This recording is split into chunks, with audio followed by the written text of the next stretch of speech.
Hey guys, what's up? Lauren Golden here, Free Mama TV. Welcome back to this week's episode. Today, we're talking all about your pricing structure and how you can scale as a virtual assistant.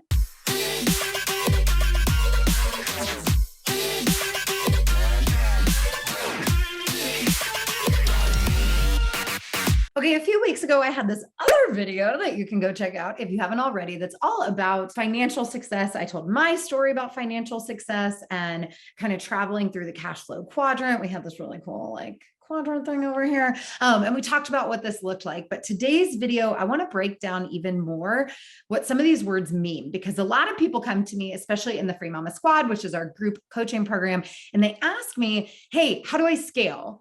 And it's not actually what they mean. And words are really important because if you ask the wrong question, you're going to get the wrong answer. What they actually mean most of the time is, how do I make more revenue? How do I make more money? And yes, in theory, when we're scaling, we're making more revenue, but there's a couple things you have to have in place before you can do that. And so that's what we're going to talk about in this video. I'm going to share with you the path that I took, the path that I see a lot of free mamas taking, and some other options for you so that you can find the business model that you are going to enjoy the most. So we've all heard that saying, even Beyonce only has 24 hours in a day. And technically, yes, except technically, no. There are 24 hours in a day, which means as a virtual assistant, unless you want to be working 24 hours a day, you are going to max out. And even if you do want to work 24 hours a day, number one, why aren't we sleeping? But number two, you will max out because there are only 24 hours in a day. And the reason Beyonce does not just have 24 hours in a day is because Beyonce has an entire team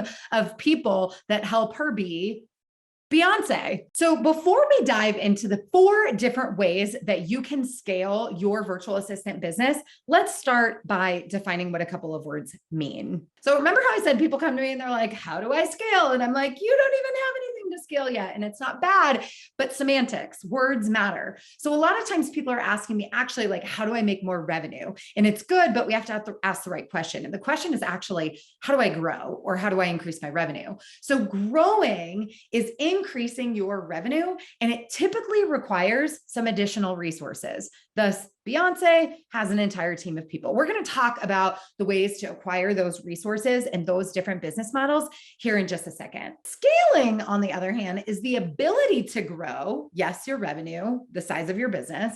It's the ability to grow, but without a big influx in resources. So you can see that if you are working as a virtual assistant and you are a one-woman operation, you are actually not ready to scale. You're going to max out on time. You're going to max out on your ability to deliver and serve your clients. So first, we have to grow into a business model and get systems and team and create an offer that is then scalable. Okay, so that's what we're going to focus on in this video, is not actually how to scale, because unless you already have a scalable business model, what you're really asking is, how do I grow? How do I increase my revenue? And how do I get those systems, maybe team, or maybe we're going to be looking at your offer or perhaps even your marketing and sales outreach to make sure that you have a business that is even capable of scaling. The amazing thing about the 4 business models that we're going to cover in today's video is that all of them work. If you've ever heard the expression, all roads lead to Rome, this is true. This is why when we get on social media and we get fed these ads all the time about like, this is the flavor of the month, challenges are everything. No, do paid workshops, TikTok, Reels, like all these things. None of these people are wrong. The challenge is they're all teaching you the road that they went that worked for them. It doesn't mean the other options don't work. It just means there's a lot of information out there. There are a lot of paths that you can take. And rather than trying to do them all, which is why so many people get distracted and then they give up because they're not giving results, you're going to choose the model based on some of the things that we talk about in today's video. Before I elaborate on each of these, I'm going to go ahead and lay them all out there for you. There are 4 ways that you can start to grow your business so that you're getting closer to something that is scalable. And then we're going to talk about how a couple of them are then easier to leverage and scale than others, but all of these could be the potential right next step for you if your goal is to grow your revenue in your business. The first is to specialize. We hear a lot about niches, niches. I've probably got channel videos here on Free Mama TV where we talk about these things. It's important, but what we're really talking about is not, I have a niche like, oh, I work with real estate agents. We're talking about a specialty. So a specialty versus a niche isn't just you work with a certain type of people or you provide like a general set of services like Facebook ads. A specialty is going to be a really, really specific thing so that the person who has that specific problem is going to find you and be like, yes, that's the thing. An example of this is a student that I have that runs Facebook ads specifically to ManyChat, which is like chat bot stuff on Facebook and Instagram. And she sends them specifically there for challenges. So it's a really specific niche. She's only working with coaches and course creators who sell their programs off of challenges, who want to run Facebook ads to a ManyChat bot to fill up their challenges and then sell their offer off the back end. That's a really specific specialty. The benefit of having a specialty like this, there's two major ones. The first is that you can charge a lot of money, especially for one like the thing that I just mentioned, because there's going to be a very tangible and clear ROI, return on investment. You're going to be tracking the data. This person can literally tell her client how much more money her services helped them make. That's when you can charge premium pricing. The second benefit of having a specialty and not just a niche is that it becomes abundantly clear who your clients are and who they are not.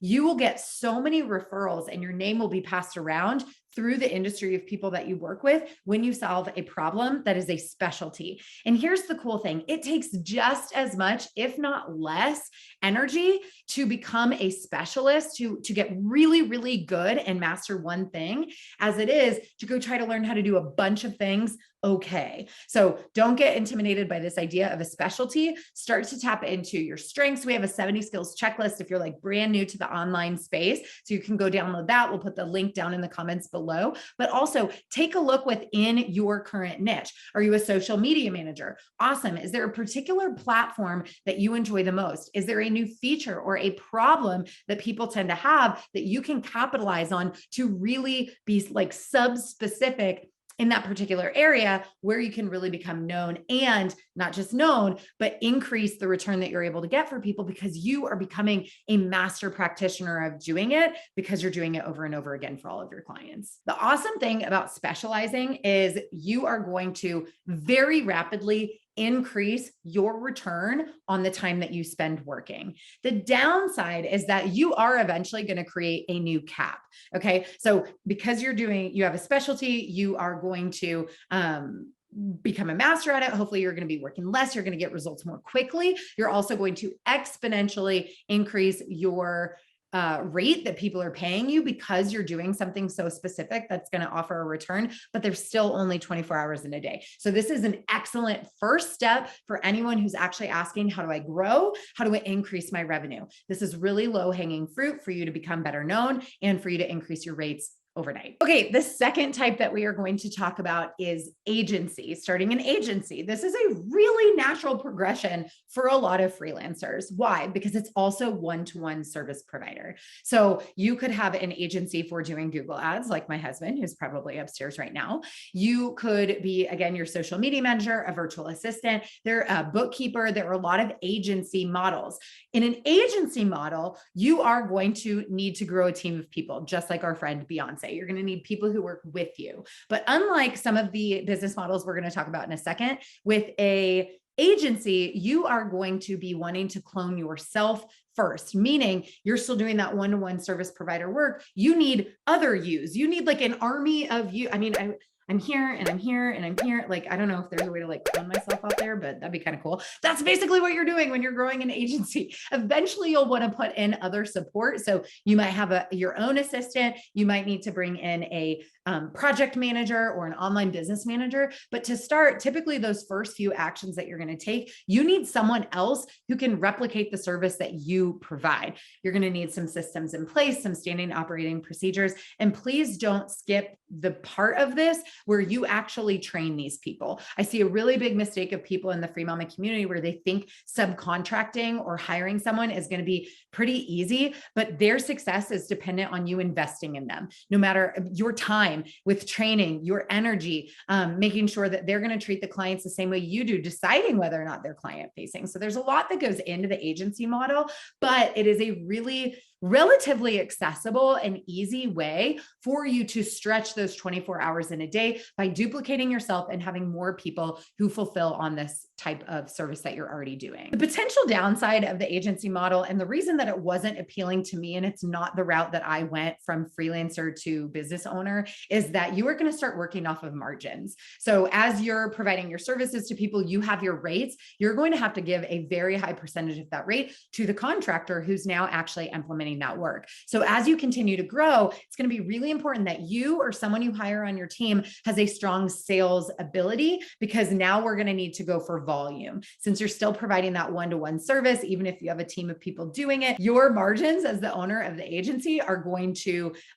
shrink compared to when you were being a freelancer and you were providing the service, you were doing the work. So it's an investment. You're buying back your time. It's a good thing. It's just a different type of game. It's a particular type of business model. You also want to make sure that you love people and you're not afraid of leadership, or again, you're willing to hire that person, that online business manager, or somebody who's going to be the person who gathers all of the freelancers, or if you decide to hire employees, and make sure everybody is working cohesively and delivering services up to your standard. Okay, option number 3 is coaching or consulting. This is another really accessible way for you to start to grow your revenue. And you can do this in a bunch of different ways. So think about on the coaching side, you've had this journey to start your business, whatever type of business you have.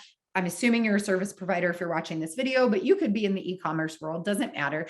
You're taking all of the things you've learned, or maybe you're getting into life coaching, you're taking your life experiences and you are helping guide another person down the path that you have walked. On the consulting side, you might be taking your services that you've been providing as a freelancer or one-to-one service provider, and you are going to consult. It could be in the form of VIP days. It could be on a monthly retainer. My husband does a lot of consulting with his Google Ads agency. There's people, they don't necessarily want him running the ads, but maybe they want him to consult on strategy or to be able to come in and audit what they're doing and make sure things are as effective as possible. Coaching and consulting is perfect for people who feel really confident in what they're doing and they want to deliver that message and empower other people to be successful. It's a really natural step. Again, primarily it's done one-to-one. You can really maximize this though and charge premium pricing, both as a coach and as a consultant, no matter how you work out your delivery model of those services. Again, typically it's one-to-one, but you can actually start a one-to-many group program as a coach or a consultant. You can start a membership, you can do small groups, you could do collective VIP days if you wanted to. There's a lot of ways that you can expand upon this model by adding this service or incorporating it into what you're doing, or by starting to pivot away from your one-to-one service provider so that you're not in the day-to-day, the executing, and you're more in an advisory role. It is going to allow you to have a big impact, charge premium pricing, again, without being in the weeds, and you're going to stretch your 24 hours in a day. The other side note about coaching and consulting is that depending on the shift that you're making, you might be marketing now to a new audience. So whereas when you're growing your agency, you're talking to the same people, or when you're specializing within a niche you've already been in, you're typically going to have a similar client base. Depending on what route you go with your coaching and consulting, your audience may shift.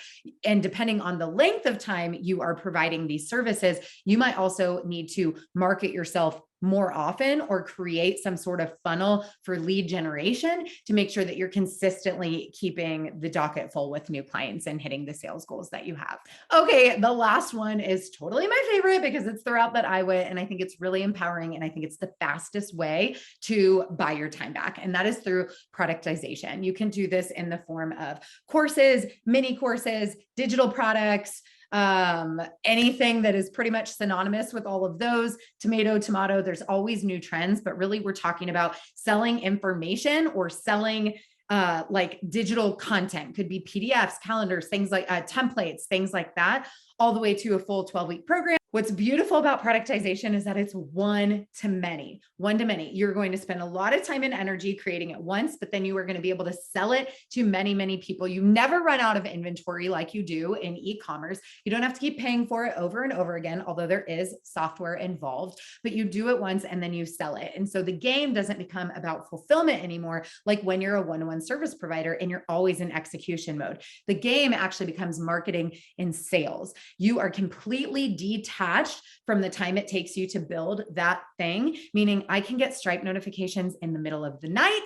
And it's very exciting because I can be sleeping and I can be making sales of something that I created 4 years ago. The other beautiful part about digital products and productization in general is that you can completely automate the fulfillment process with technology. So we use ClickFunnels and ThriveCart and ActiveCampaign and all kinds of tools that, again, you set it up once. Yes, you optimize, you test, and you tweak, but for the most part, the bulk of the work goes up front and then it continues. You kind of set it and forget it and it continues to work. So if productization is interesting to you, let me know down in the comments below. Give me a 1 through 4. Was it specializing, agency, adding coaching and consulting, or productization? What jumped out at you specifically? And if it is number 4, I would start to think about what assets do you already have that you provide to your clients, or what are you using in your own business to be successful that someone else might want? Or what are you really good at that people are always asking you for help with that maybe you could teach? If you found this video helpful, please let me know. These are the topics I really like to geek out on, but I know it's a little bit next level compared to things we've been doing on this channel. So if you liked this and you want more content like this that will help you get more revenue, create a scalable business model, and then actually scale and light that thing on fire, seriously, talk to me down in the comments below. I really want to know because we are putting something together for you here soon that you will have access to next month if you do like it, but you've got to talk to me. So let me know down in the comments below. Again, make sure you're subscribed so I can see you next Tuesday when I drop another new video. And if you really loved this video, take a screenshot, share it on Instagram, tag me at Lauren Golden Free Mama and The Free Mama. We will reshare it. And who knows, maybe I'll send you something for being so amazing and sharing our content. I appreciate it. All right, we'll see you next time. It's something else I was going to say. I'm going to redo that last part because I'm not sure what I said. Hello, dog. I'm going to need you to lay down because you have very loud nails. I would like to be in the video. He's tall, but not that tall.